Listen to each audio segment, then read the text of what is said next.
There we go. Okay. Am I, Stephanie, can you hear my microphone?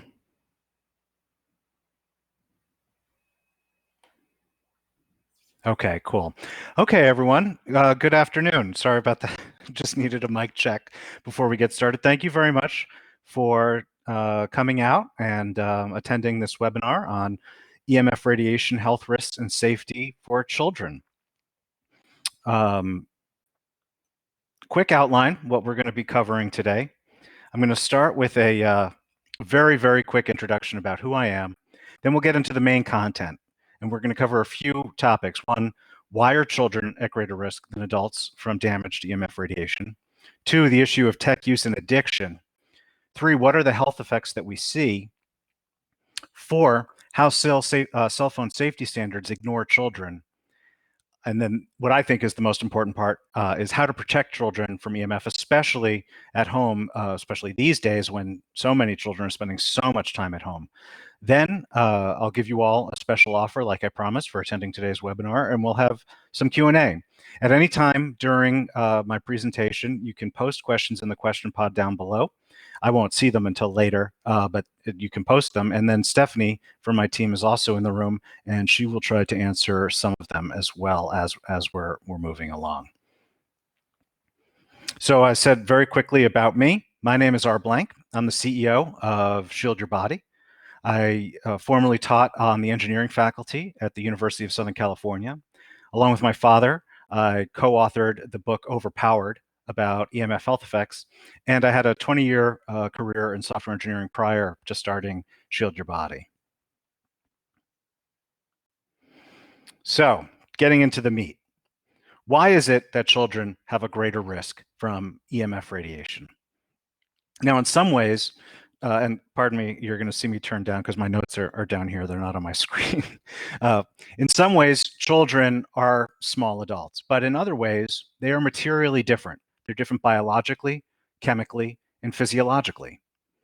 So let's take a couple of minutes to look at some of these critical differences that make a child more vulnerable than an adult. And a quick note on several of the slides that are coming up through this webinar, I'm going to reference scientific studies. Because this is a webinar, I'm not linking to them from here, but they are all linked to from the ebook that you'll be getting in email once the recording of this webinar is done. So you'll get the ebook right after this when the recording is done, and all the links I'm talking about will be in there.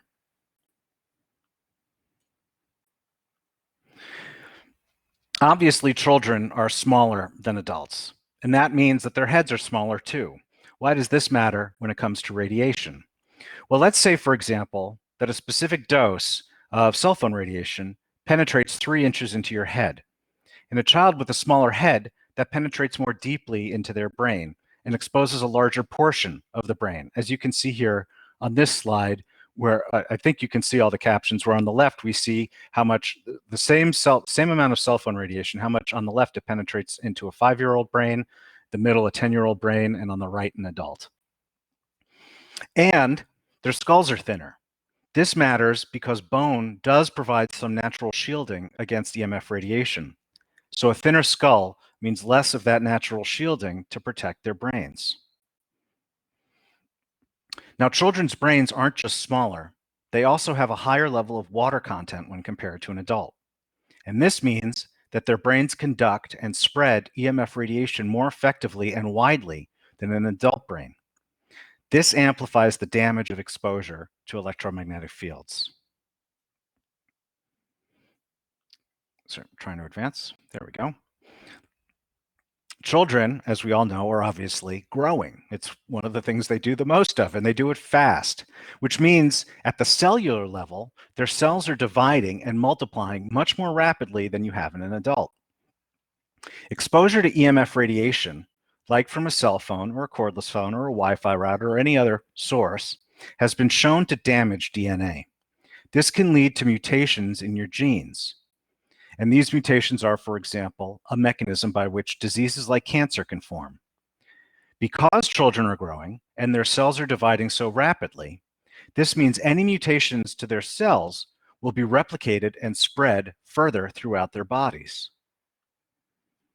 And of course, children are by definition younger. This means they have longer to live. And this in turn means that they will live with any damage from a source like EMF for much longer, which gives more time for the damage to multiply and spread and impact their bodies and their lives. And so this damage will accumulate over time. So when it comes to why the risks are different for children, I covered 4 main areas. Their brains are smaller and their skulls are thinner. Their brains have a higher level of water content. Children are growing, which means their cells are dividing and multiplying more rapidly. And they're younger, which means they have longer to live with the cumulative impact of these exposures. All these factors taken together add up to EMF exposure presenting a much higher risk for children than for adults. The next natural question to ask is, how much of a concern should this be? In other words, how widespread is cell phone ownership and usage among children? In 2016, it was reported that the average age for kids to get their first smartphone was just over 10 years old. I didn't actually get one until I was 22 after I graduated college, but these are different times, as I'm sure all of you know. A 2017 report found that around 45% of US children between the ages of 10 to 12 had their own smartphone with a service plan, meaning not just Wi-Fi, so they're constantly connected to cell phone networks. And a 2019 survey found that 53% of children in the United States own a smartphone before the age of 11. And a similar survey released in 2020, this year, found that 53% of UK youth have a smartphone by age 7. That's over half of children in England, in the United Kingdom, have a smartphone by the age of 7. And by the time they are 11, a full 90% have these devices. This UK study, the 2021 that I just mentioned, had some other interesting findings. 39% said they could not live without their phone. 57% said they always slept with their phone by their bed. 44% expressed discomfort at being in a location without cell service. 42% explained that they are constantly worried about their battery dying. While the findings from each of these studies that I just mentioned vary slightly, and I linked to all of these from the ebook that you'll be getting, they all agree that a lot of really young children have smartphones. And it's quite clear from these results that a lot of these surveyed children are expressing symptoms of cell phone addiction and are already demonstrating unhealthy habits with their technology. And that leads to increased EMF exposure in all of these children. And keep in mind, all of that data I just shared with you, that's just cell phones. And while cell phones are a very significant source of EMF radiation in our lives, they are not nearly the only source, not even close. In today's world, children like all of us are exposed to the same type of EMF radiation from multiple cell phones, cell phone towers, cell antennas, Wi-Fi routers, connected devices, smart cars, electric cars. The sources and exposures keep growing exponentially with the growth in connected technology. So we see that children are more vulnerable to damage from smartphones, and that a lot of children are using these devices. Given those facts, what are the differences we might expect to see in negative health effects for children when compared to adults? Well, let's dive into some of the details and cover a few different sets of these health effects.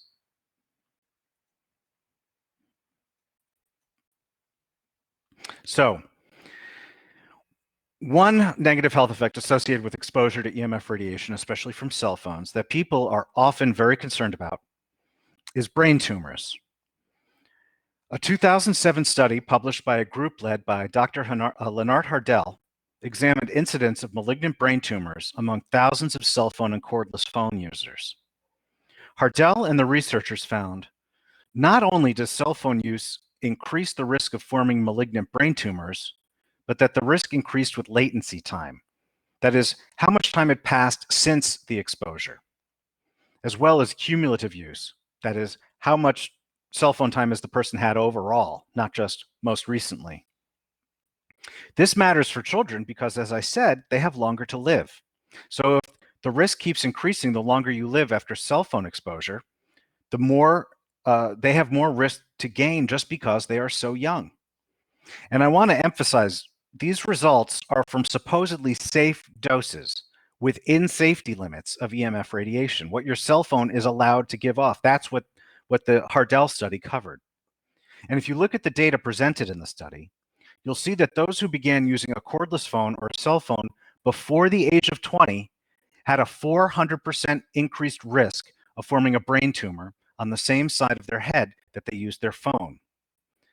In other words, those who started using cell phones when they were children had a massive increased risk of forming brain tumors. Of course, brain tumors are not the only type of cancer that's linked to EMF radiation exposure. And as I've mentioned, cell phones aren't even the only source of EMF radiation. Among the many other sources in our lives are the power lines and electrical wiring in your home. This is because AC power emits a type of EMF called ELF, or extremely low frequency. The power lines and electrical circuitry that form our power grid also act as a massive antenna that can pick up and conduct stray EMF from other devices like cell phones and Wi-Fi.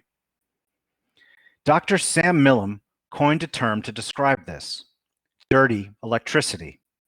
Millam and his colleague Eric Osiander published a study showing that the appearance of childhood leukemia between the ages of 3 and 4 only appeared with the introduction of electrification.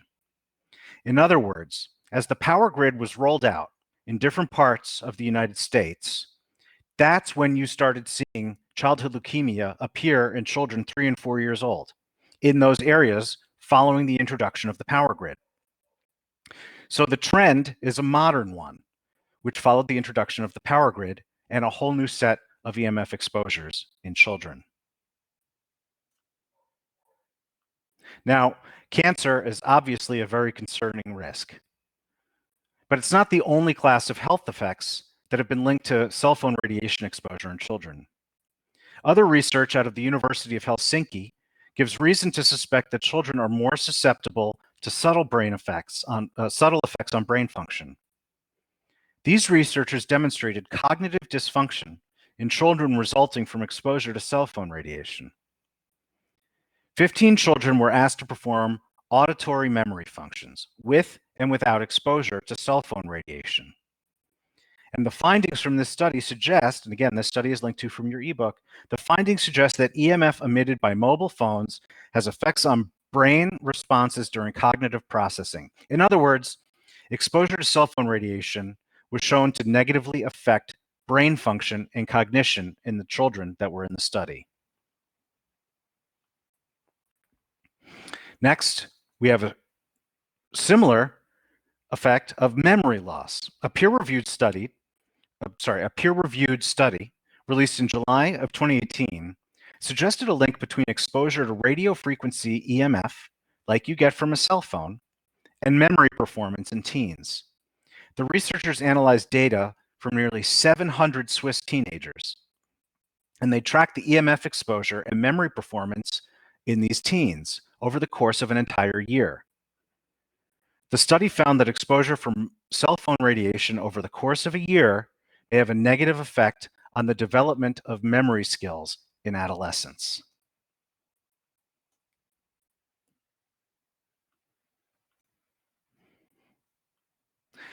In the past few years, an increasing number of studies have identified a strong correlation between attention deficit hyperactivity disorder and exposure to EMF radiation.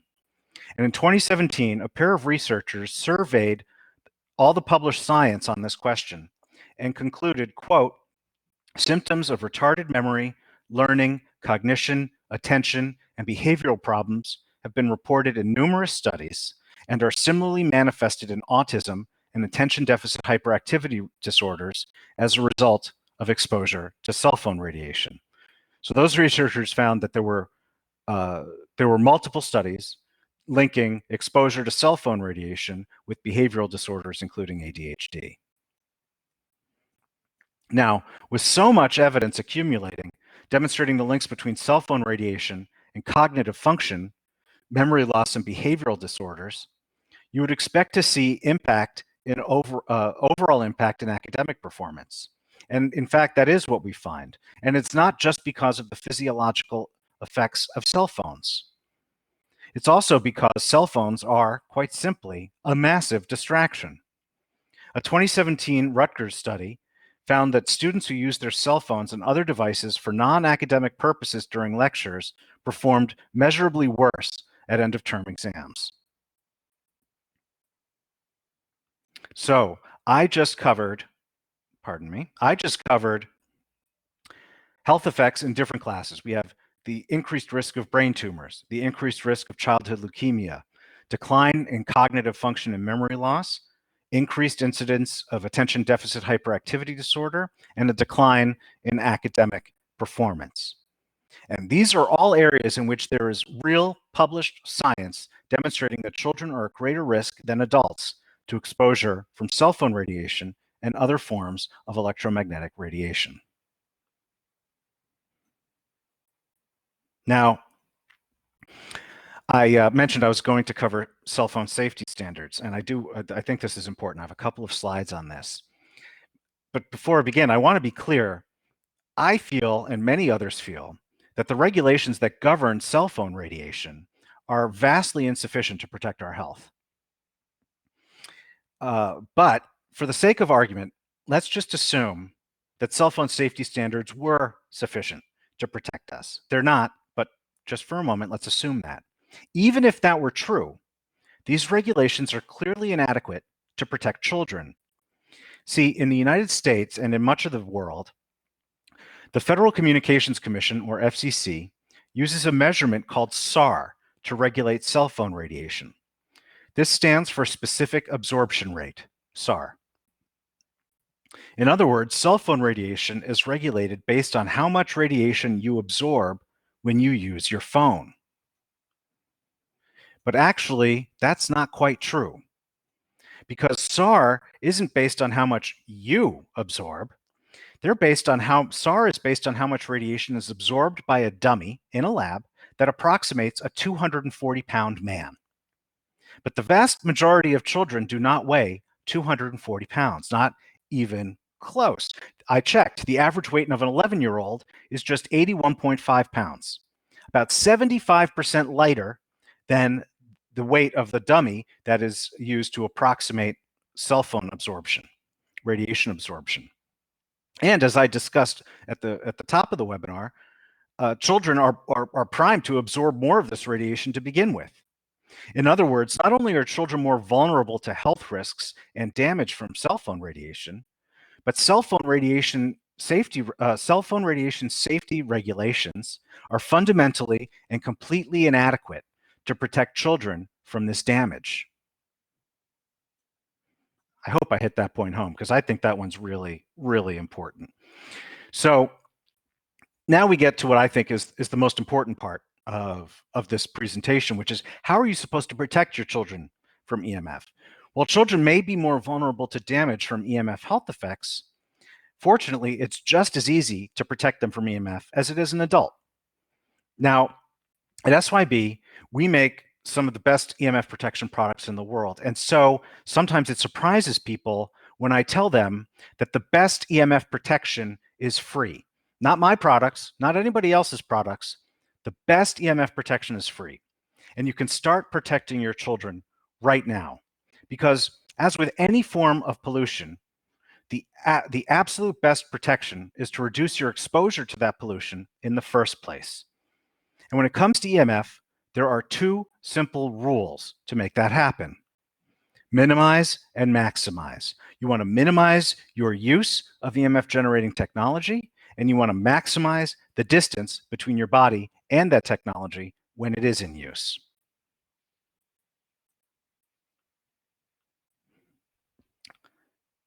So, minimizing your use of EMF technology is the absolute best way to protect yourself from EMF, because then you're not exposed in the first place.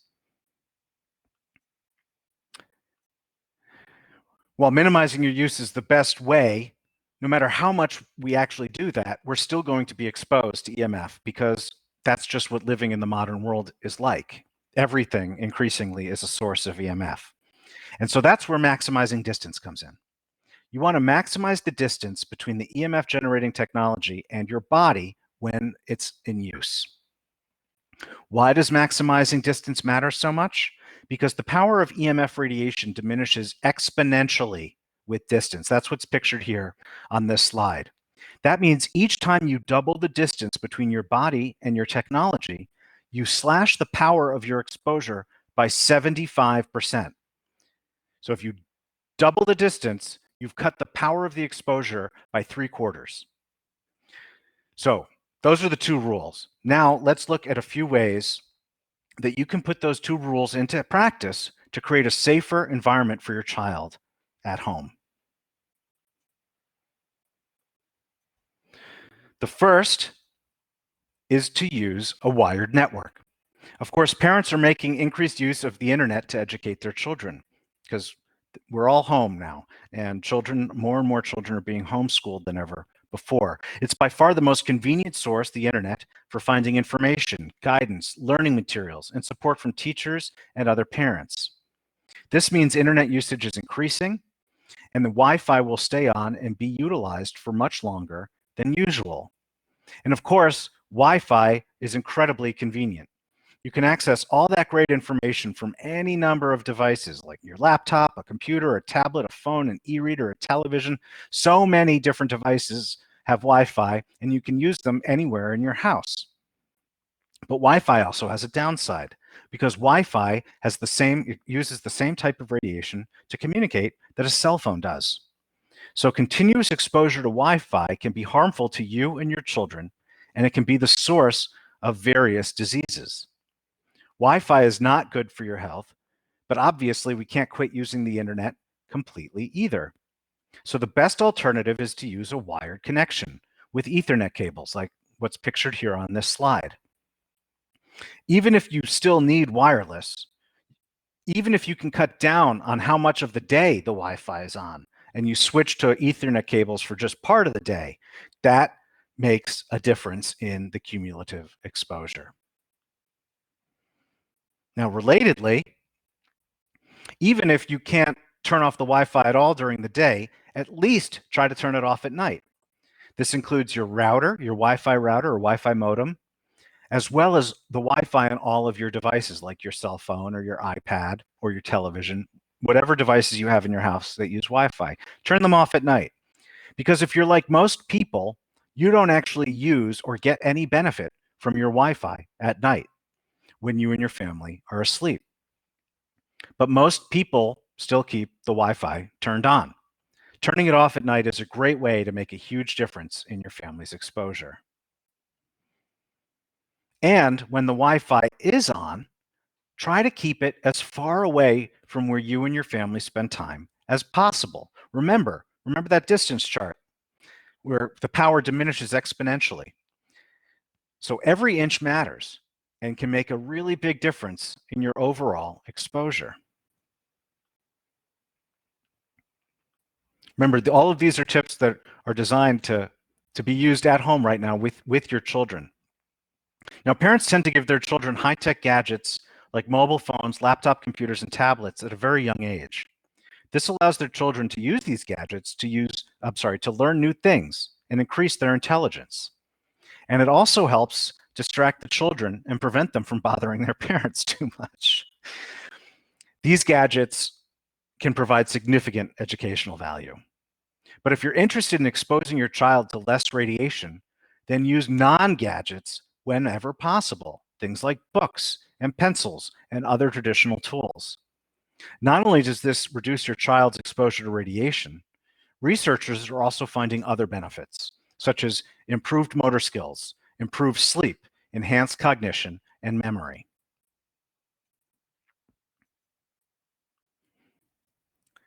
Parents should not allow children under 6 to use tech gadgets, even for educational purposes. This is because ages 0 to 6 are the most important for their development, and the virtual world distracts from real-world experiences, in addition to the damage that comes from exposure to the radiation emitted by these devices. It's also necessary to limit and monitor the tech use in children who are between the age of 6 and 12, as well as in teens. Delaying getting your child a smartphone is a great way to make progress towards that goal. In fact, there's a whole movement called Wait Until 8th, which is based around getting parents to wait until the 8th grade to get their kids a phone. The longer you wait to get your child a phone, the less radiation they'll be exposed to, and the lower their lifelong health risks will be from that radiation. And we have one more here. Oh, sorry, that was the last one. But I have a whole post with recommendations just like these, designed to help you reduce your child's EMF exposure at home, especially these days while homeschooling during quarantine. And in fact, all of these tips, like the ones I just shared with you, the ones that are linked to from the ebook, they're very similar to the advice that I've been sharing for years, what I call the SYB healthy living tips, because they work on reducing exposure for all EMF generating technology, regardless of age. And I have dozens of these tips posted for free on my website at this URL, shieldyourbody.com/healthyliving. Again, the link will be in the ebook. And I encourage you to really spend some time going through them, because really the best way to protect yourself from EMF is to avoid these exposures in the first place. And a lot of them, I think you'll find, they're actually really easy to implement. Once you realize that it's something that you can do, that's within your power to take that control and cut that exposure. Now, if you follow all of my healthy living tips, and even some that I haven't yet had time to publish, you'll make a huge difference in your EMF exposure. But no matter how many of my tips you adopt, if you want to participate in the modern world, you're still going to be exposed to EMF. That's just what the world is like today. And that's where good EMF protection products come in, like the ones I make and sell here at SYB. There are two main situations where EMF protection is your best option: when you can't or don't want to follow the healthy living tips, or when the source of the radiation is outside of your control. So let's look at a few of these situations and how my products can help protect you and your children from EMF radiation. For example, one of my healthy living tips is to not carry your phone in your pocket. This one can make a really big difference in your exposure. But I have customers who have no choice. For example, there are some people whose jobs require them to carry their phones in their pocket all day long.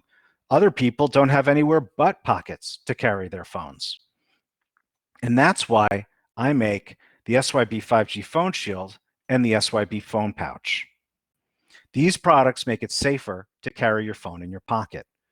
The pouch is for you to carry your phone. Just put your phone inside the pouch and then carry the pouch in your pocket or on your belt to shield you from up to 99% of your cell phone's radiation emissions. The phone shield is similar to the pouch, but it's designed for people who don't want to use pouches. So you just put the 5G phone shield in your pocket between your phone and your body to deflect that radiation away from your body. Both of these effectively turn your pocket into a powerful cell phone radiation shield and make it safer to carry your phone. And both of these products are lab tested to shield against the new 5G frequencies up to 20 gigahertz. Another great example is the laptop pad. Because just like with phones, you shouldn't keep the phone next to your body. You shouldn't keep the laptop next to your body. In fact, I have content on my blog and a video. You may not realize the manufacturers actually tell you to do not to hold this stuff up against your body also. It's in the fine print if you read the manuals. But sometimes you need or want to. This is especially true, I find, during quarantine, when a lot of us are working in areas that were never intended for work, like our sofa or a chair without a desk nearby. So that's why we make our laptop pad. It makes it safer to use your laptop in your lap. Just place your laptop on top of the laptop pad to deflect your laptop's EMF radiation and heat emissions away from your body and reproductive organs. Another of my healthy living tips is to always use speakerphone, because it helps you use your phone without putting it right up against your head. So speakerphone exposes you to much less radiation than holding your phone up to your head, which you really should just never, ever do. But sometimes you can't use speakerphone, especially in public, or if you're sharing your quarantine with someone, there might be other people who are getting sick of hearing each one of your conversations.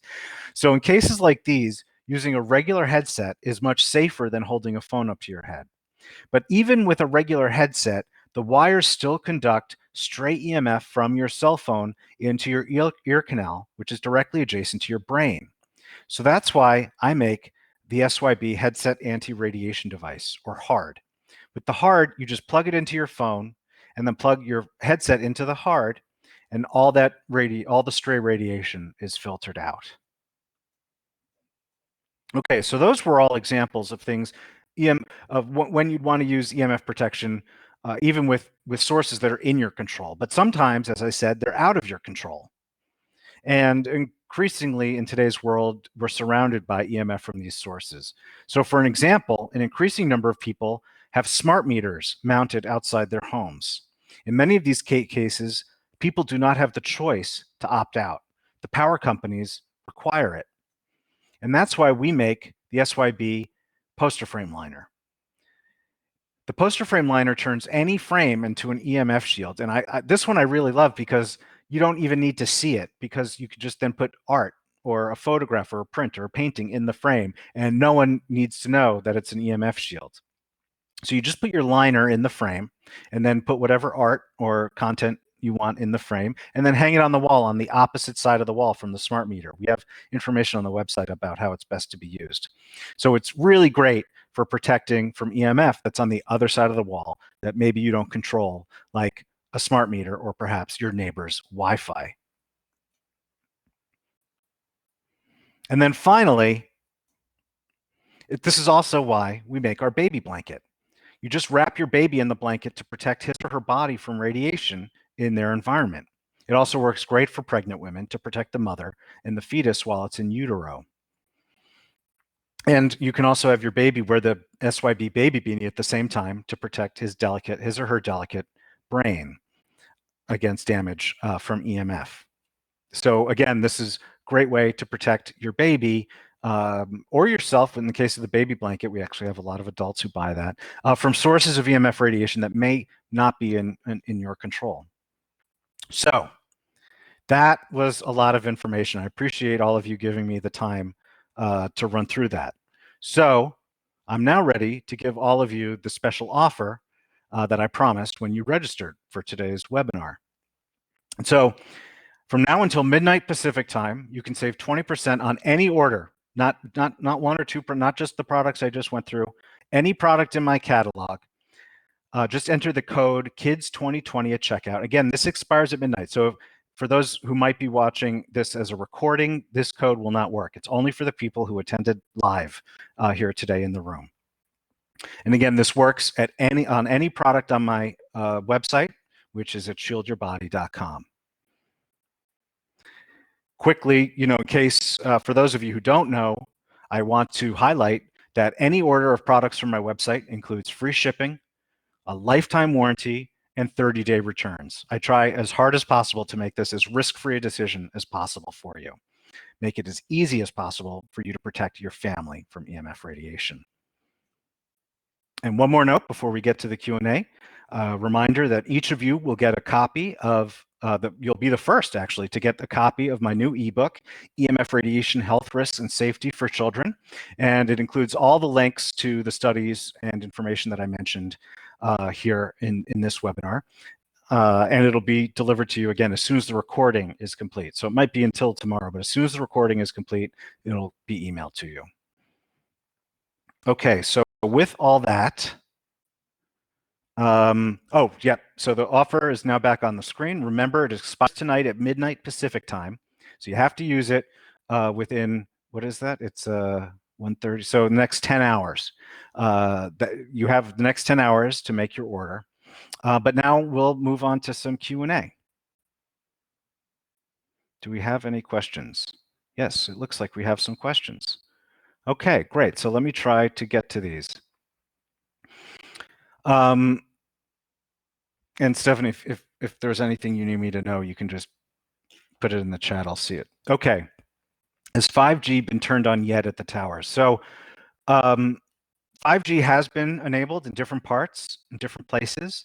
You'll want to look up, hold on. let me, I have to use, let me find a good answer for you. So what you want to do, I just needed to get this link. And I have it on my website too, but it's not in the ebook you'll be getting. So start answering. Oh, no, that's not what I meant. Post a comment. Here we go. There. This link.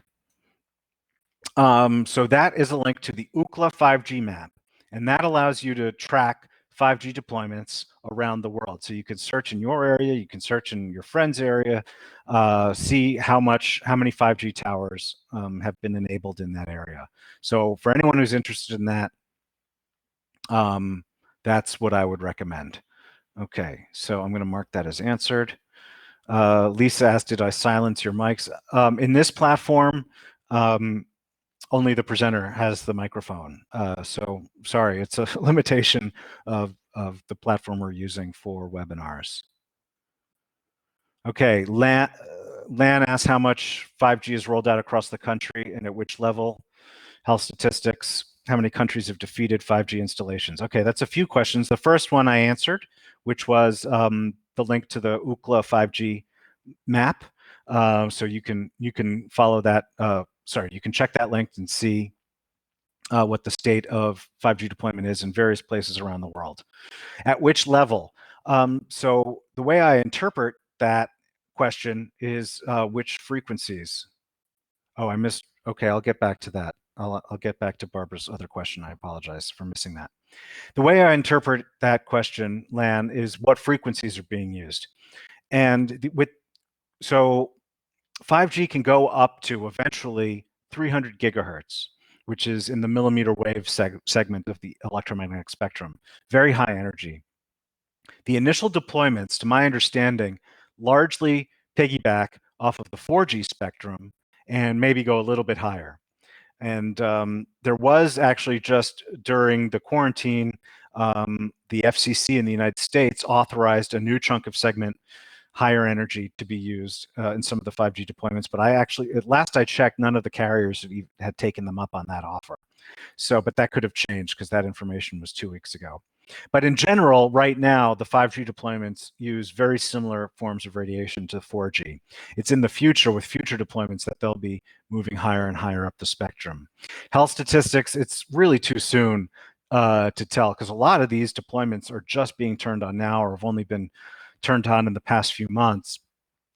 And you need a lot more time in order to generate that type of data, and that's part of one of the big concerns that I and many people have about 5G is that there's no long-term testing into what the health effects are. This is being deployed without any safety testing, so we don't know what the results will end up being. How many countries have defeated 5G? I don't know if any countries, in terms of the whole country, have defeated it, but there are certain municipalities, cities that have I don't know if defeated is the right word, but for example, in Brussels, the capital of Belgium, they have indefinitely suspended the rollout of 5G, and it was because of health concerns. And there are other places around the world where this is happening as well. And we have a list of that on my website. If you go to shieldyourbody.com/5G, we have a lot of information about 5G there, and that includes a list around the world of places that have opposed, to varying degrees of success, 5G deployments in that area. Thank you, Lan. Okay. So Stephanie tells me that Barbara asked, what effects will it have on the human body? Is that, Stephanie, I'm sorry, is that 5G or is that, was Barbara? Yeah, okay, so Barbara was asking what effects will that have? Well, I just said, we don't know that because there's been no long-term testing done. But if you go to my website, shieldyourbody.com/5G, right there at the top, there's a block called 5G Health Risks. I have a pretty long post about what we know about millimeter wave and high energy EMF in that same part of the spectrum as 5G. And some of the health risks we either know or can predict. Elsewhere on my site, if you go to shieldyourbody.com, under the Learn menu, there's EMF health effects as an option. If you click that, the top link is health risks of cell phones. And in that post, I talk about several classes of disease, including cancer, that have been linked because while 5G might be new, cell phones have been around for a very long time. And at this point, we have decades of data and research to back it up. So there's now several diseases we know that are made more likely by exposure to cell phone radiation. And then in that post, I also go through many of the effects at the cellular level, such as the DNA damage that's done by this type of radiation. So I hope that answers your question. I'm sorry, everyone. I'm going to go on mute for 1 second while I take a drink of water.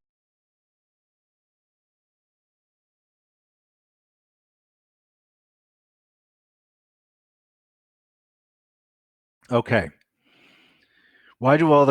James asks, why do all the governments tell us they have tested for 5G and it's safe, but all the telecom companies in the UK are free? Okay, well so when I'm not as up to speed in the UK as I am in the US, but when the FCC says that a cell phone is safe or that a cell phone tower is safe, what they are saying is, and this is going to sound sarcastic, but it's actually true. They're saying it isn't emitting so much power that it's burning you in real time, because that's really the only health effect that they protect you against. And it's called the thermal effect. And I have a post on the website about this.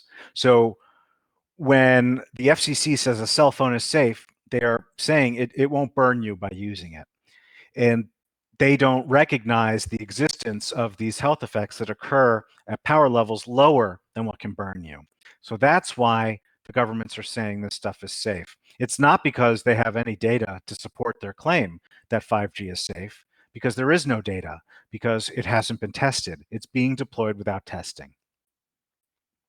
And in terms of liability in the UK, that's a good question. I don't know the answer to how that's being handled.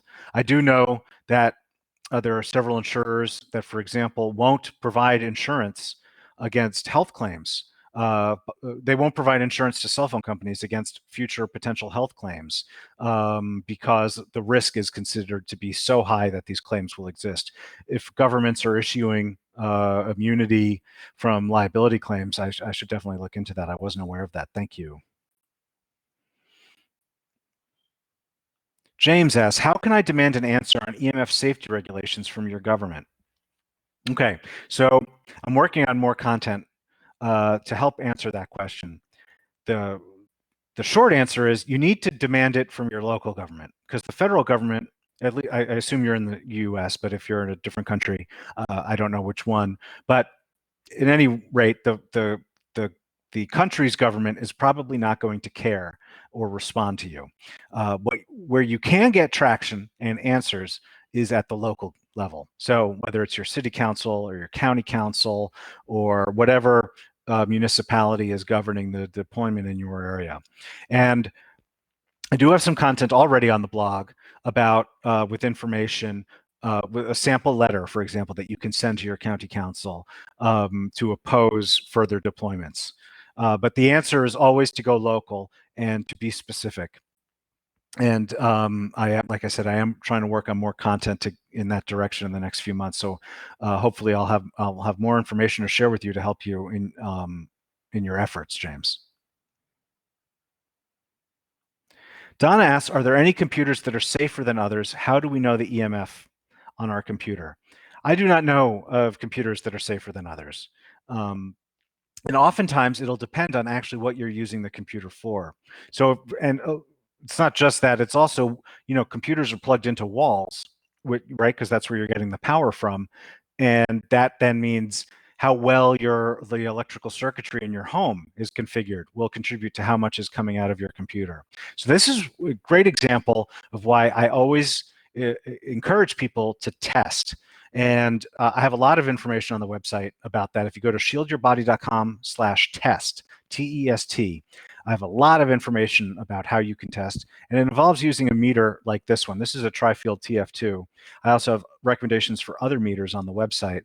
And it's with a meter like this that you can determine how much is actually being emitted by not just your computer, but by your cell phone or by your power outlets or a smart meter, whatever it is. And I think it's really important if you're concerned about the potential health effects of EMF, you really want to test, because otherwise you're really just guessing how much is there. Thank you for that question, Donna. Donna also asked about the sign tamer. I don't know what that product is, but if you want to email me, I can look into it for you. You can just reply to one of the emails that you got confirming this webinar. Sarah asked, underground electricity in the home, how deep should they be buried underground for safety standards and safe EMF exposure for children? That's a really good question. I don't offhand know the answer to that. I'm going to have to look that up. I believe we actually wrote about that in Overpowered, but that was like 7 years ago. So I have to go look up. But that's a really good question. I mean, the further underground, the better, obviously. But I think there is kind of a standard recommendation to make it safer, and I just have to look it up. It's another example, though, of where you'd want a meter to take the measurements to see what the levels really are, because there's general recommendations, and then there's actually what's happening in real life. But Sarah, if you email me, I can try to find that answer. Anya wants to talk about shielding in more depth. Oh, did Stephanie already? Oh, no, yeah. So I'm happy to talk about shielding in more depth. If you have specific questions that you can post here, do that. Otherwise, you can email me and I'll try to get to that the next few days. We also have a lot of information posted on the website. So if you go to shieldyourbody.com, in the About menu, there's how it works. And that has a nice, I think, easy to understand explanation about what EMF shielding is and how it works. Donna asks, have the phone shields been tested in studies? My phone shields have had laboratory tests performed on them, and the results are posted on the website. So again, if you go to Shield Your Body, I keep repeating this, but it's the answer to so many questions. If you go to shieldyourbody.com, in the About menu, there's, oh, you gave her links. Thank you, Stephanie. So the links are right there for you. It's under the About menu, though. It says SYB product testing. And that's where all the test data from our lab results are. I also explain on the website how people can test for themselves with devices like this one. This is the Tri-Field TF2. Anya asks, I've seen drilled boreholes along pavement outside my home. Is this typical of 5G installations? I haven't heard of that being typical of 5G installations, but 5G installations do look different than 4G installations. So I have that. I talk about that on the website too, but this is because 5G uses what's called small cells. So um, the antenna itself is much, with 4G, we're used to these big things. In a lot of areas, they're disguised as trees because they're so big and they have all these nodes on them. A 5G antenna is much smaller. It can fit on a light, traffic light or a signpost. And so they're much smaller. They do look different. I haven't heard, though, about holes in the pavement. Thank you, Anya. Donna asked that she heard that 5G was 60 gigahertz. Is that true? My understanding, so again, 5G eventually will go up to 300 gigahertz. So it'll have a lot of energy. My understanding is that all current 5G deployments are well under 10 gigahertz. I've heard some people say that they're up to 60 gigahertz. They're certainly not supposed to be yet. And if they are, I haven't seen any evidence of it. I mean, let me be clear. I don't just assume that the wireless companies are telling us the truth, because we already know, and I'm going to do more content on this, probably its own webinar, but we already know that cell phones emit more radiation than the cell phone companies tell us. There's multiple lawsuits about that. So I don't just take what they're saying at face value, but neither do I assume that they're lying until I have some evidence that would support it. I've seen no evidence that 5G is currently operating at frequencies nearly as high as 60 gigahertz. Doesn't mean they aren't, just means I haven't seen it. but I have seen people talking about it, so I think I know where you're getting that number from. Thank you, Donna. Caroline asked, do I have a Wi-Fi router cover? I have a Wi-Fi router shield. It's my SYB picture frame. So it's under, if you go to my website, it's shop for home office, it's SYB picture frame. And that is designed, you put that in front of your Wi-Fi router. So in between your Wi-Fi router and where you spend your time, it ends up deflecting a lot of the radiation in the other direction, but it doesn't, because these Wi-Fi routers are so overpowered, it doesn't actually diminish your enjoyment of the internet. You can also, if you're interested, there's another company, not mine, that makes a low EMF Wi-Fi router. It's called JRS Eco. So that's jrseco.com. They make a low EMF Wi-Fi router. I don't know, I think he still ships from Europe, so you're gonna have to pay for shipping. But that one works really well. And you can use them in combination. So you can use the JRS Eco Wi-Fi router with my SYB picture frame and get even more protection. Thank you, Caroline. Lisa asks, is there a way to gauge how much the radiation has been diminished with the protection? Yes, it's by testing. And you can do it yourself if you have a device like this one. It doesn't have to be this model, but you need an EMF meter in order to test it. And I have information on my website, again, about how to do that. If you go to shieldyourbody.com/test, all that information is there. You can download an ebook that includes meter recommendations, teaches you how to do this. I have videos on the website showing you how it's done. So yes, with any EMF shielding product, you can verify that the product is working by yourself at home with your own eyes, which is something I encourage people to do. Thank you, Lisa.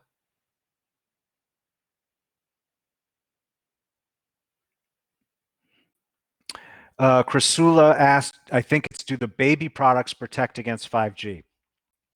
So far, I talked a little bit about this in the last webinar I did, which was all about 5G. But when I released most of my products, 5G was not a thing that we needed to test for, and the labs that we use for this testing didn't even offer it. So now, as 5G has been actually being deployed, I've gone back and we're starting to test my catalog for 5G protection. So far we have test results on 3 of the products. It's the 5G phone shield, the phone pouch, and the headset anti-radiation device, or HARD. Those are the 3. For the others, I haven't yet had that testing performed. It's something I'm working on. Hopefully it'll be done soon, but that doesn't mean they don't protect against 5G. It means I don't have lab data yet to show it. So if you're on my mailing list, you're going to hear about it the second I have that data, because that is something that we're actively pursuing at this moment. So again, when we released the products, we didn't have to test against those frequencies. So that's what we're doing now. And as you see, I have over a dozen products in my catalog, so it's going to take a little time. But thank you, great question. Great question, Chrysula. Thank you. Natalie asks if shungite protects against 5G. Apparently it's a rock from Russia. Yes, yes, it's a rock from Russia. I have not seen any science about shungite and 5G, so I don't have any answers for you on that. But beyond that, I haven't seen any data to support any claim that it does. Emmanuel asks, is 5G responsible for COVID? The quick answer is no. The longer answer is well, it's longer, and I covered it a lot in the last webinar. So, and the recording for that is up on our YouTube channel. But we do know that EMF, like a lot of pollutants in the environment, contributes to malfunctions and suppression of our immune system. And EMF is hardly the only, air pollution does this, bad diet does this, alcohol does this, but EMF definitely does it as well. And it's an often overlooked aspect of our immune system health. So that we have so much EMF in our environment is certainly not helping our immune systems as we cope with challenges like COVID-19. That's a far cry from saying it caused COVID-19. There's certainly no scientific evidence that 5G and COVID are related. Thank you, Emmanuel. Sandra, you asked if I could repeat that. I don't actually know what you wanted me to repeat. So if you want to post that as a comment on your own question, I'll try to do that. Lisa asks, my 16-year-old son doesn't believe his cell phone is affecting his health. Do you know of any videos or books that explain it easily for teens? Or do you have a statistic I can cite for him? Great question. Well, this recording, I don't know how much you think a 16-year-old will enjoy watching it, but this recording of this, it'll be live tomorrow. You'll get a direct link. It'll also be posted on YouTube. The ebook that you're getting also includes a link to a post on my website that has a lot of this data spelled out in I think, perhaps more clearer terms. So that's where I'd start. I mean, the data is there. It's real, and the risks are real. So I would start with the information that's posted on my site, the information in this video, and the ebook that you'll be getting right after this.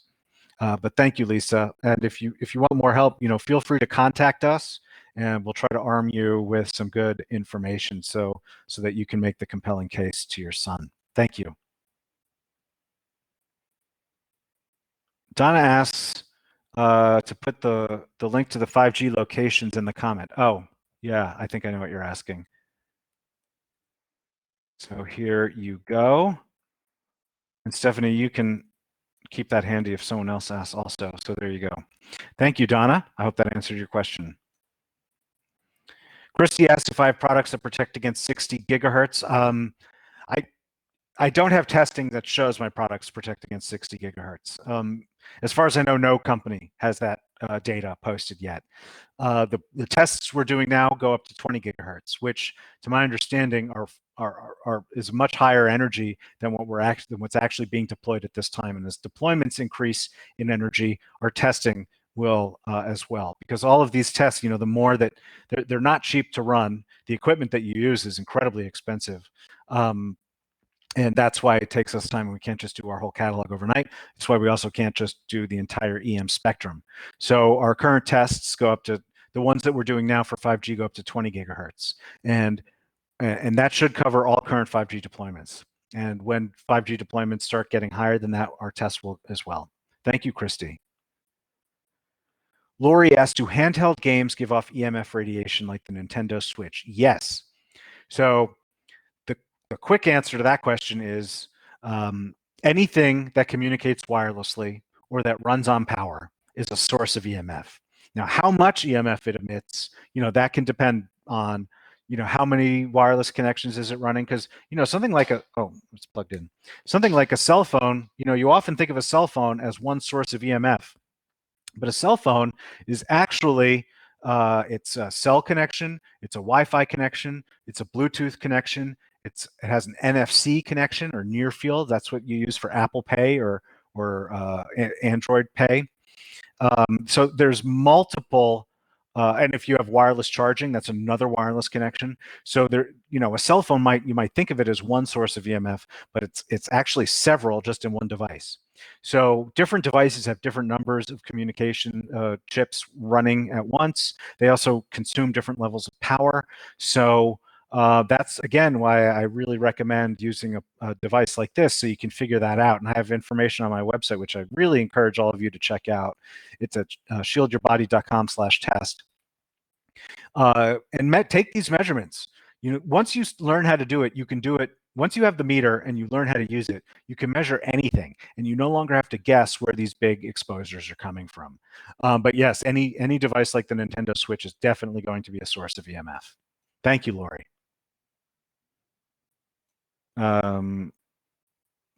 Thank you for answering Laurel's question, Stephanie.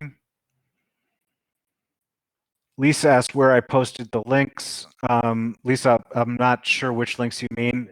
At different times I was replying to people's comments, questions with comments here in the question pod. But if you have specific ones you'd like us to post, just post a new question. We'll try to post those answers for you. Thank you.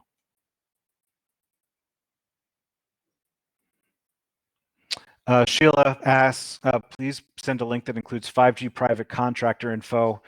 Don't know exactly what that refers to. Also, do some of the desks in New York and other places have 5G antennas nearby? I mean, the answer is yes, because there are 5G antennas nearby in a lot of places. This is part of what's fueled people's thinking that 5G might be related to COVID. Um, but I mean, again, there's lots of 5G antennas in a lot of places, and COVID is appearing where there are no 5G antennas. For instance, in Latin America, there's almost no 5G antennas. There's several countries with no 5G antennas at all, and they have COVID instances. And Iran is another place with almost no 5G with a lot of COVID. So it's not even a correlation, much less a causation. Thank you, Sheila. Anya asks, what does a zero chamber do? Are they effective at 5G? I don't know what that is.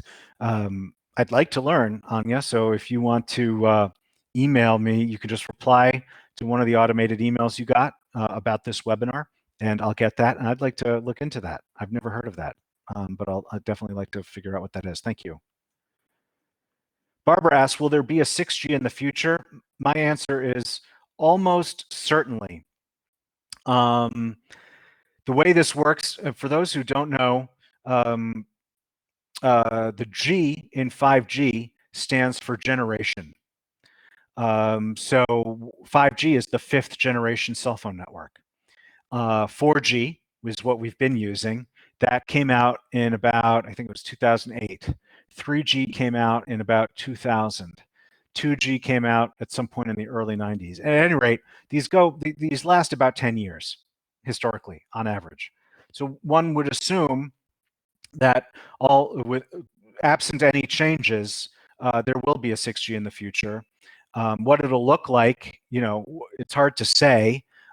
There's not that much more of the spectrum that these people can use, but it also depends on how the public, like you, react. Because I've never seen, I've been doing this stuff for about a decade. My father was doing this for about 30 years before that.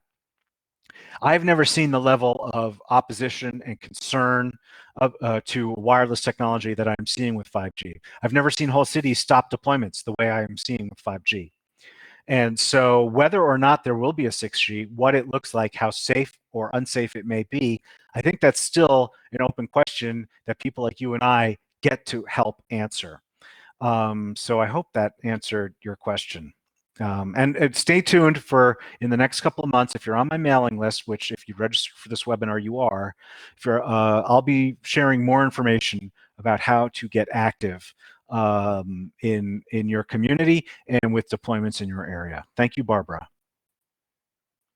Laurel asks if Bluetooth earbuds are dangerous. Hold on, I am going. Sorry, I need to find the direct link. I have a link to share with you. But the short answer is I never like saying anything is dangerous, because my opinion, another way of asking that is it safe? Are Bluetooth earbuds safe? The answer to that question is no. No EMF emitting technology is safe. They all incur some type of risk to your health. The more power it has, probably the greater the risk. The more you use it, probably the greater the risk. But there's always some risk. That doesn't mean you shouldn't use it. Right? And the example I give is driving a car. Driving a car isn't safe. It has some risk. People die in car accidents all the time, less so now during quarantine because no one's using cars. But in general, getting into a car incurs some risk. We all do it. We all do it all the time because it's a risk we've decided it's worth it. The car brings us so much value on an ongoing basis, and the risk of real injury is low enough when you compare the cost and benefit. It's worth it. With Bluetooth, when you're trying to gauge what the risk is, you got to keep in mind, okay, so first off, a Bluetooth device emits less power than a cell phone. That's for sure, because a cell phone has to be able to communicate miles. Bluetooth has to be able to communicate maybe 30 feet. So it's emitting less power, but it's right in your ear, which is right next to your brain without any skull in between. Because again, the skull provides some natural shielding. And people tend to wear them for extended periods of time. Even with a cell phone, if you're holding the cell phone up to your head, which you, again, you should never do, but if you do, it's probably for a couple minutes. These Bluetooth headphones people keep them in all day. You see people walking around like cyborgs. And hold on, I'm finding that link now that my page is loaded. Here we go. So I have a lot more information posted about that here. Hopefully this link comes through for you, Laurel. That's from my blog. But the quick answer is no EMF emitting technology is safe. They all have some different degree of risk. And is the risk worth it for you? Because I am not anti-technology. I am definitely pro-technology to the extent it adds value to your life. And then realize that there's also a risk associated with that. And then you balance the risk and the value in order to make informed decisions about your health and your family's health. Thank you, Laurel. Chrysula asks, how far should you keep your cell phone away from your baby when using it? The answer to that is always as far as possible, because every inch of distance matters. Now, ideally, you'd want it to be at least 6 feet, but really the answer is always as far as possible. If you can get it further away, get it further away. But if you're asking for just a number that you can kind of use as a minimum, I would say 6 feet. Thank you, Chrysula. Sarah asked, will I answer the questions from the forms that you filled out? Yes, there's a few more here in the room, and then I will get to those. Thank you, Sarah. Charla asks, are there any reasonably priced EMF meters that you'd recommend for home use? Yes, the one I always, if I only recommend one, it's going to be the TF2 from Trifield. I recommend others as well in my ebook. It's free. You can download it. You just go to shieldyourbody.com/test. In fact, let me post that in here. So it's shieldyourbody.com/test. And you can get the ebook there. I have other meters that you can consider, other meters that you should definitely recommend. Thank you, Charla. Laurel asks, would Ethernet be safer than Wi-Fi? Yes, definitely. So Wi-Fi emits EMF just to communicate. Ethernet does not.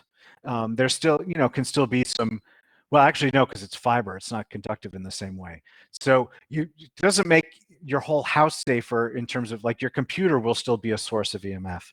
But Ethernet itself transmits data without creating additional EMF in your environment.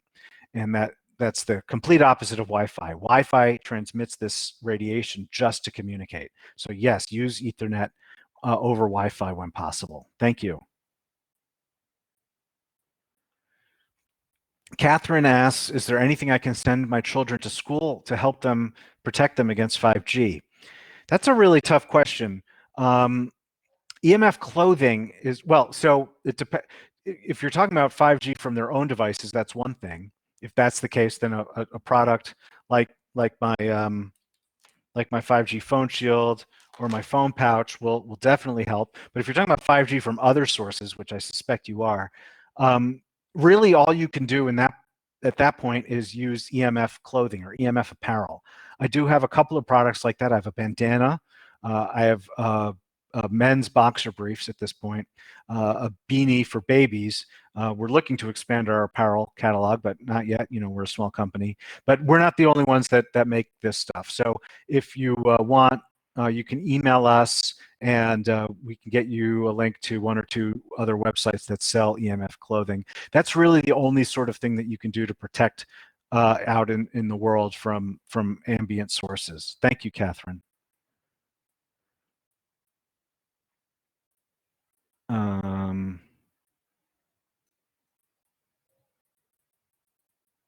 Joan asks, Paul Haru disputes the calcium gates opening as not enough energy to open them, I believe.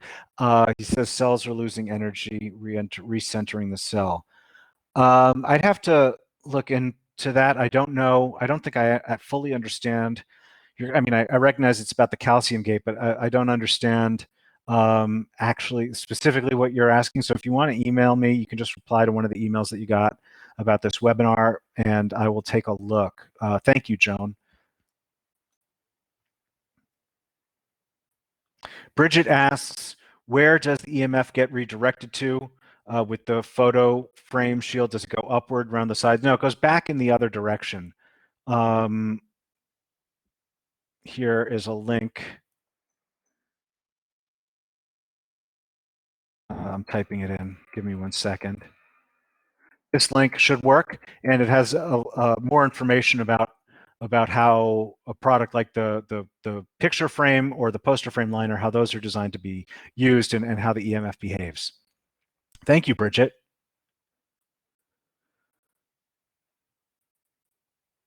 Donna asks, if we're looking to buy a house and there are underground wires, will those wires also affect the water supply? Not sure I fully understand that. So maybe if you want to email, I can try to look into what it is you're asking about. Thank you, Donna. How does EMF affect iodine in the body? Jackie asks. That's an interesting question.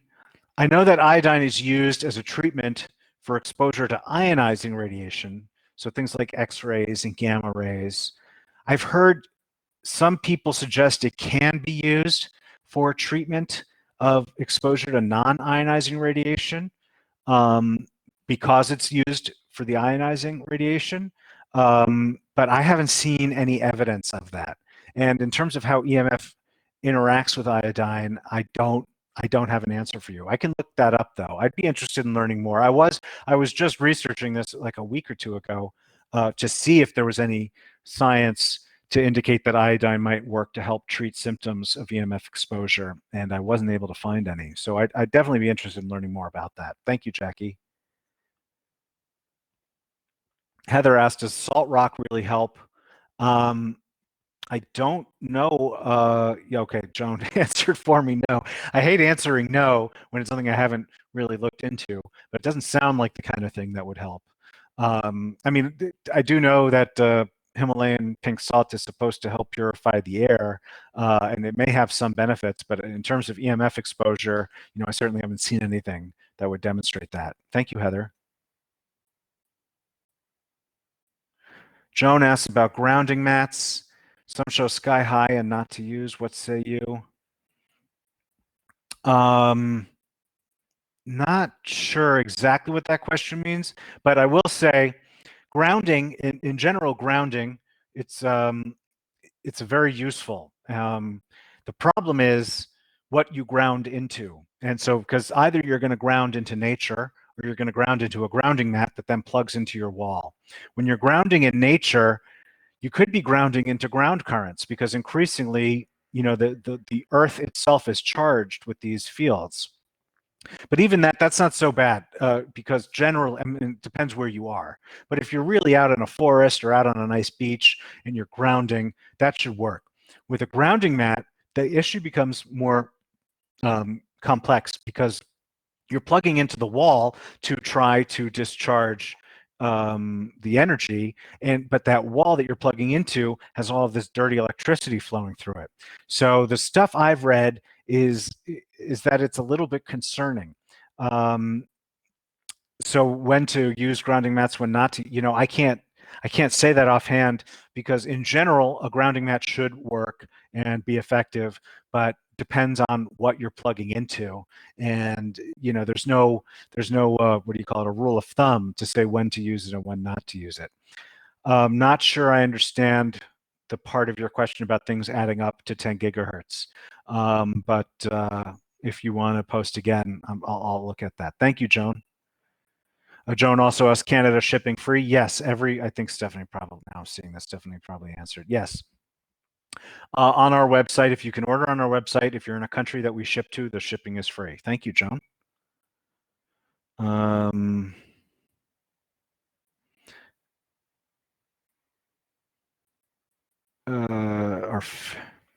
Nick asks, are Fitbits safe?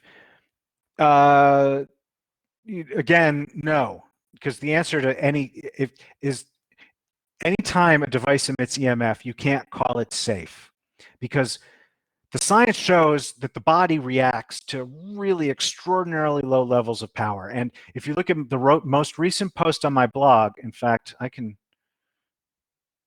because I just posted, it's about, and oh, it's not the most recent. It's the one I updated most recently, but it's not the most recent. So let me here's the link.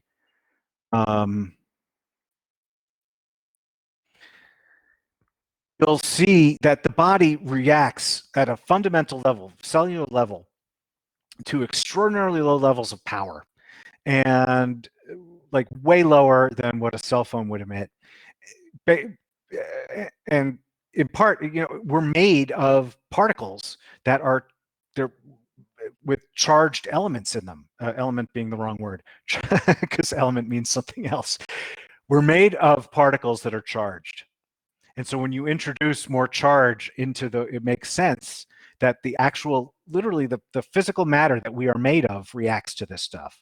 Then when you assemble it into things like DNA, that also reacts with this stuff. And our entire nervous system is regulated and communicates using EMF, just at incredibly low levels of power and energy. So when you introduce artificial EMF, human-made EMF, remember, up until about 1850, this did not exist. It wasn't until basically the invention of the light bulb and then the power grid to power the light bulbs, and then all the appliances that came to run on the power grid and so forth. Until less than 200 years ago, no life on Earth was exposed to this stuff.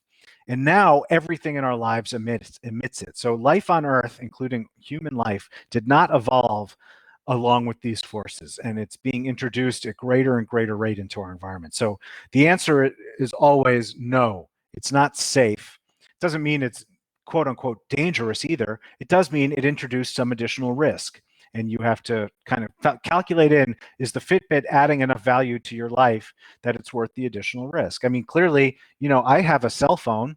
I practice safe tech. I keep it at a distance. I put it into airplane mode when I don't need, when I can. But I have a cell phone. I feel like I can't function without a cell phone in today. I can't run a business that way. So I don't say never use technology. I say use it when it adds value. Thank you, Nick. Laurel asks if I have a product to help protect from Bluetooth earbuds. No, I don't. I get asked that a lot. I have no idea what that product would even look like, because with the Bluetooth earbuds, the radiation source is the part you put right in your ear. So you'd have to have a shield in between the Bluetooth and your ear. I don't know what that would look like. Thank you, Laurel.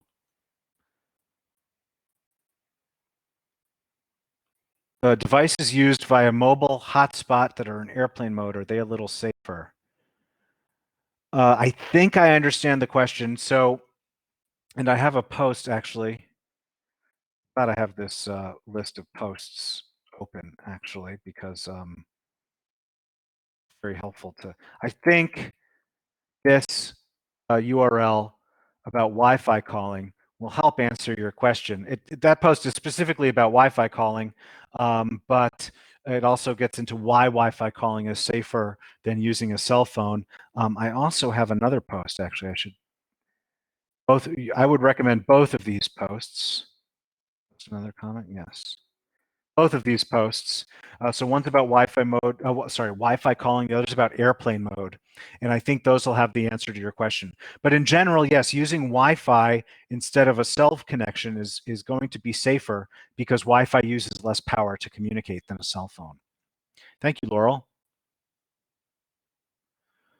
Anya asks, you've seen protection up to 100 gigahertz, but I say 5G can go up to 300 gigahertz. Would 3 layers work? No, that's not how it works, because the 100 gigahertz versus 300 gigahertz, these are different frequencies of energy, meaning the EMF is vibrating at different rates. And so putting 3 layers of 100, it doesn't, the arithmetic doesn't work that way. You need to make sure that the shielding itself works at the right frequency. And if it doesn't matter how many layers of it you have. Thank you, Anya. Okay, Nick asked about Fitbit. Marie Claire asked if shipping is free to Ireland. Yes, through the website. Yes, we offer free shipping throughout Europe. as well as United States, Canada, and Australia. And even when the UK leaves Europe, we'll still offer it to the UK. And I know that Ireland is different. So stop answering. Thank you, Marie. Helene asks if is there better Ethernet cable than others? I don't know. I haven't. I mean, again, I don't think that should matter. I think any Ethernet cable should be fine. Maybe one of you will email me and tell me I'm wrong and point out one that's better. But really, using Ethernet and turning off the Wi-Fi, that's the thing that matters. Thank you, Helene. Laurel asked if we ship to Fiji. Not through the website. So what you can do is order from us on eBay. So on any product page on my site, it says, free shipping to, US, Canada, blah, blah, blah. Ordering from another country, click here, and that'll take you to my eBay store. And when you're on eBay, you can order for delivery anywhere in the world, but you will have to pay eBay's shipping charges. Thank you, Laurel. Let's see how many we still have. Okay, we still have people in the room. So I got through that list. So what I'm going to do now is try to run through some of the questions that some of you submitted. I have it on another screen. Sorry for looking away. Some of you submitted. Oh, and just a reminder to everyone, because I see some people are starting to leave the room. Reminder, this discount, if you're interested, 20% off any order from my store, and it expires at midnight tonight Pacific time. So that's in, what, about 9.5 hours. Okay. Someone asked about how to stop 5G. It's a really good question. I'm trying to work on more content for that. But I do have on my website, if you go to shieldyourbody.com/5G, there's a bunch of resources there. In one of those posts, there's a link to a sample letter that you can download and use when contacting for instance, your local county council or city council or whoever it is you're petitioning to express your opposition. When are all the towers turned on in Australia? And do you know how we can challenge this on a large scale? So the 5G map that I shared earlier, it's UCLA. Since I'm reading these questions off a different screen, I can't just type an answer in anywhere. But it's the UCLA, OOKLA 5G map. Just Google that. And you'll be able to see where the 5G is installed anywhere in the world that you're interested in. The other, legally, where people stand to challenge this on a large scale. Again, I don't think it's possible. I mean, maybe I'm getting too old, but I don't think it's possible to challenge it on a large scale. I think it's possible to challenge it at the local level. And that's where I think success can be had. And I have some information on the website already, and I'm working on more to get you guys to help in that effort. Finally, part of that question, does EMF in the home promote mold growth? I don't know the answer to that. Wait, hold on. Actually, give me 1 second, please. Because there is a post I just wrote, and I'm trying to, give me 1 second.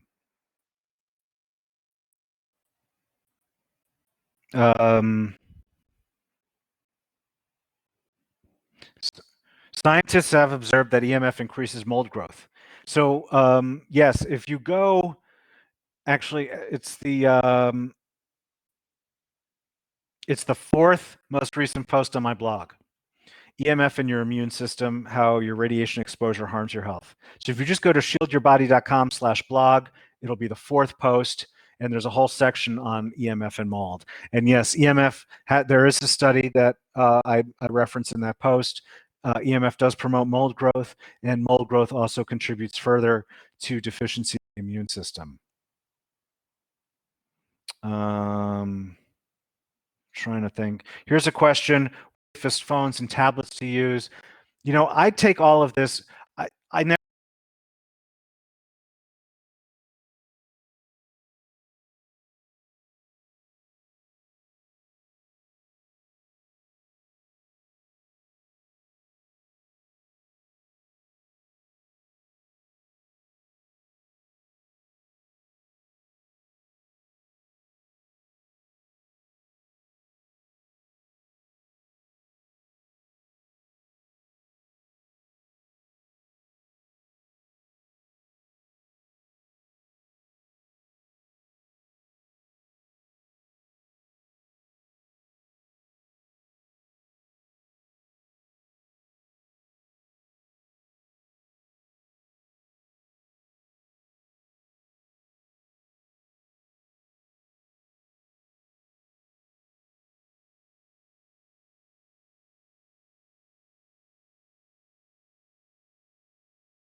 Technical difficulties. Can people hear me now? Are we back? Okay, we're back. Sorry about that. I had to reload. I seem to have lost the room lost my camera and microphone. Okay, safest phones and tablets to use. I don't know the answer to that. And really the answer is I wouldn't trust them anyway because the manufacturers often lie about, oh, the deck is not up. The manufacturers often lie about what the emissions are because the way this works is, I have to jump now to the end slide. The way this works is they self-report. When you see what, Apple has a SAR of, I forget what the current model is, but it's under 1.6 watts per kilogram. It's not like the government actually tested the iPhone. It's that Apple tested the iPhone.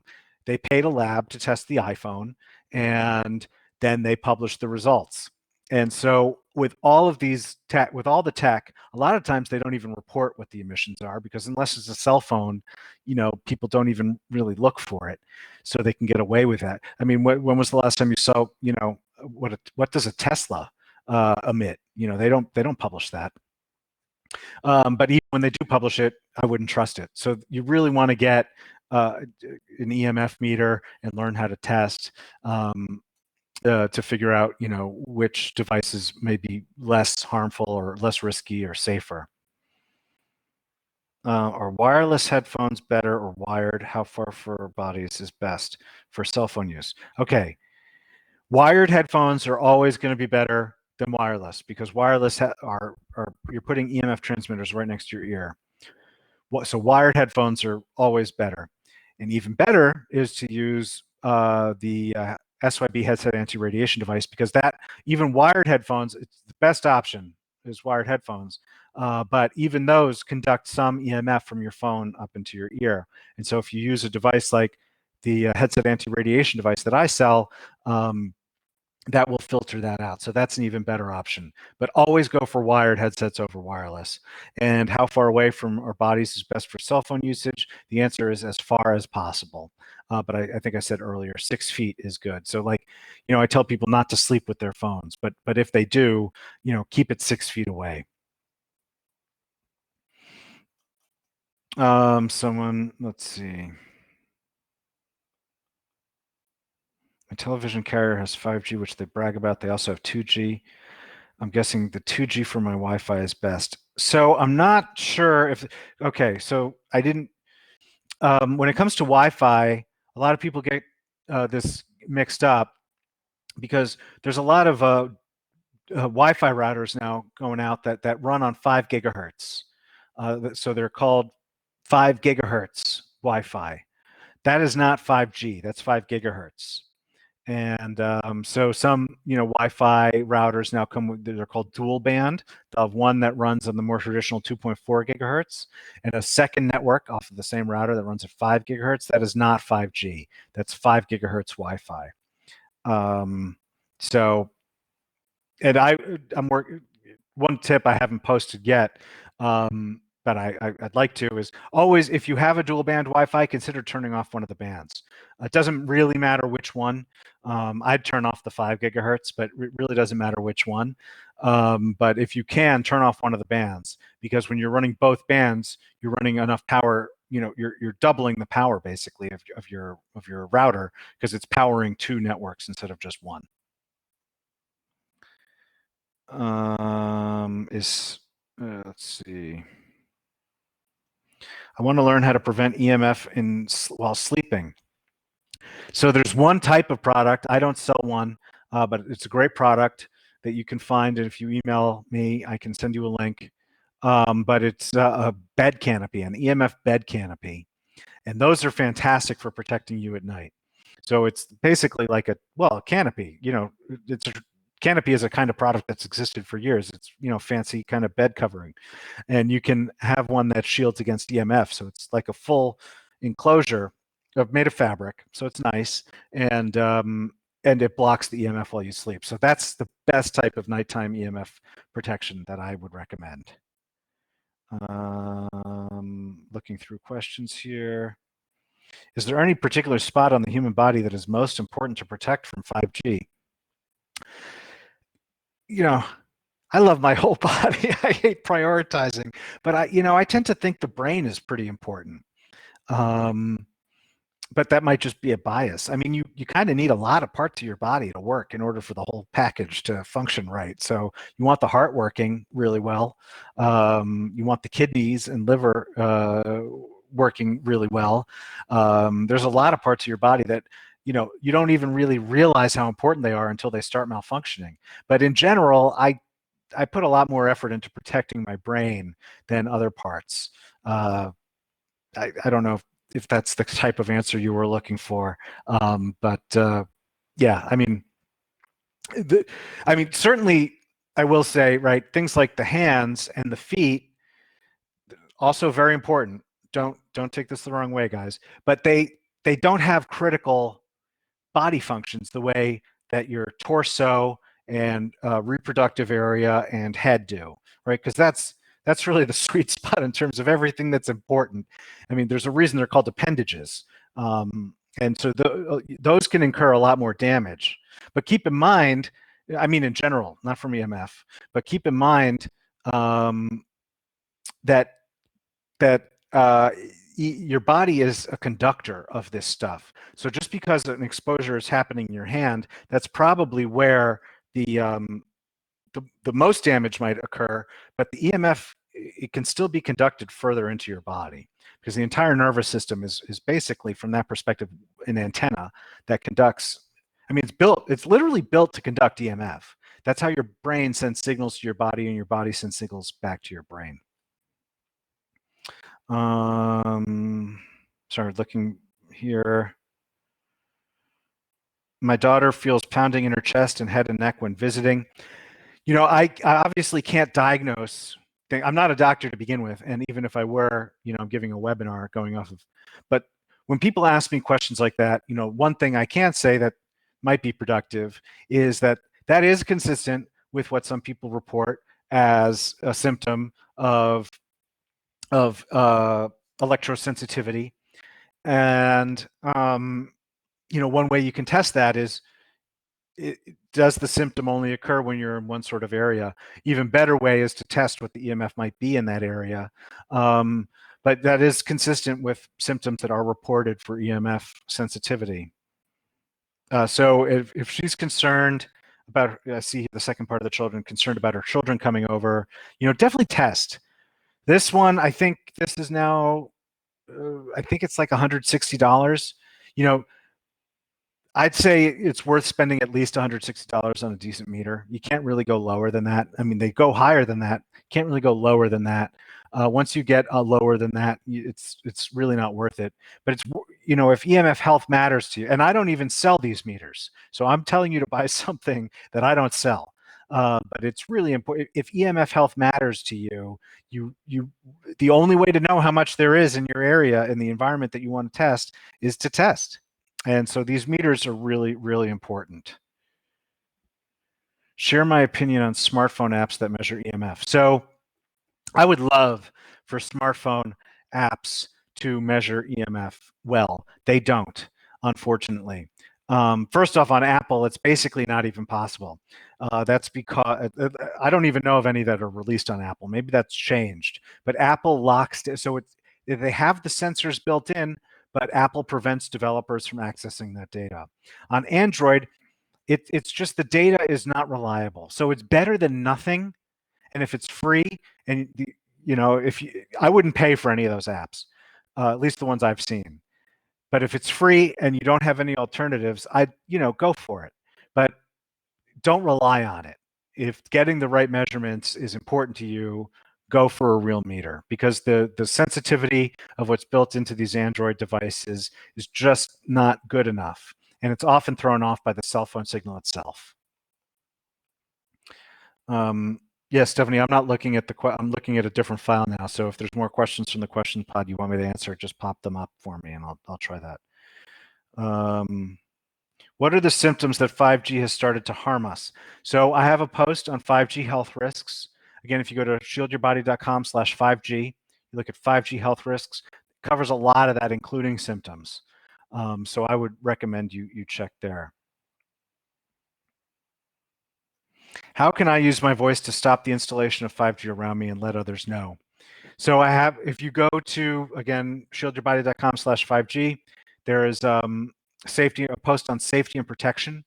And I discuss discuss global opposition and ways that you can oppose it. And that's just the start. So I'm working on more content to try to give you folks more useful information that you can use in your own efforts at the local level to try to combat this, because it is working. Obviously 5G is still rolling out. It didn't disappear overnight, but there are areas where it stopped indefinitely. There are other areas where it's now under investigation and it might be stopped moving forward. So it's actually working in a way where opposing cell towers before wasn't. I mean, it would occasionally work. You could get it pushed off a school, you could get it pushed off a church, you could get it pushed further away from a park, something like that. But with 5G, the results we're starting to see are bigger. And so it's definitely worth trying.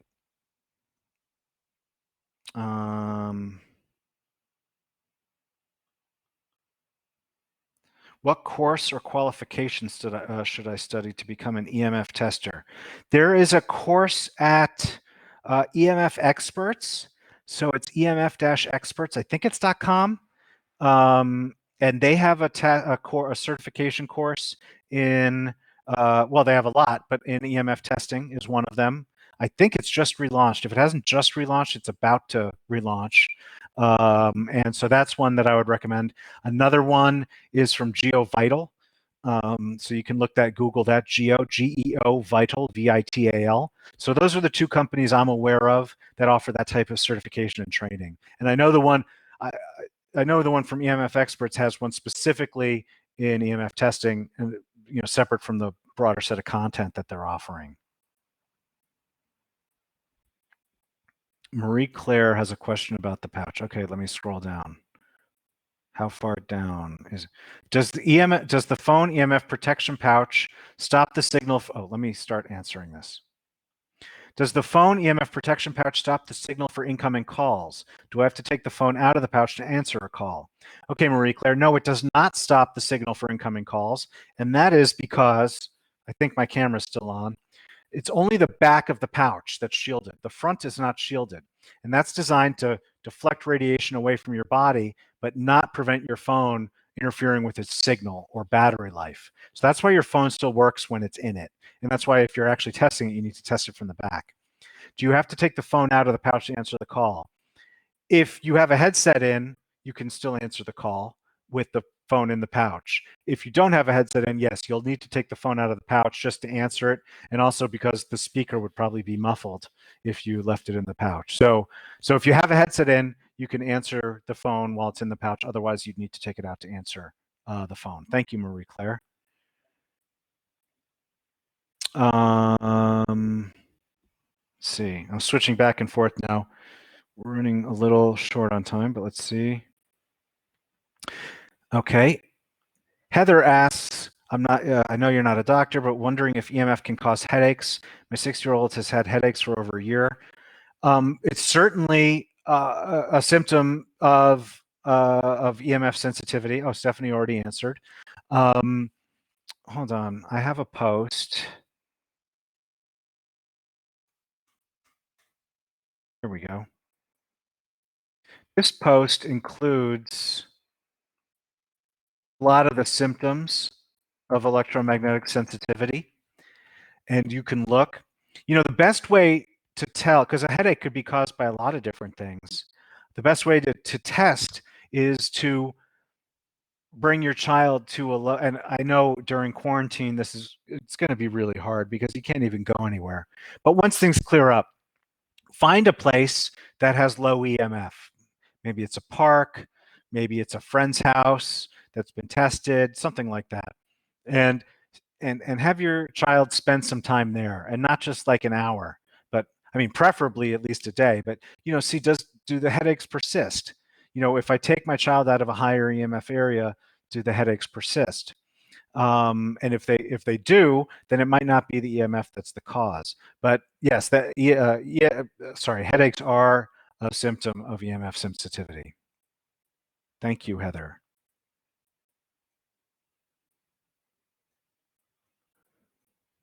Donna asks, is there a place I can go online to find what 5G equipment on telephone and electric wires looks like? I have a photo sample on my site. It's shieldyourbody.com/5G. And then you just click on the post that says 5G cell towers.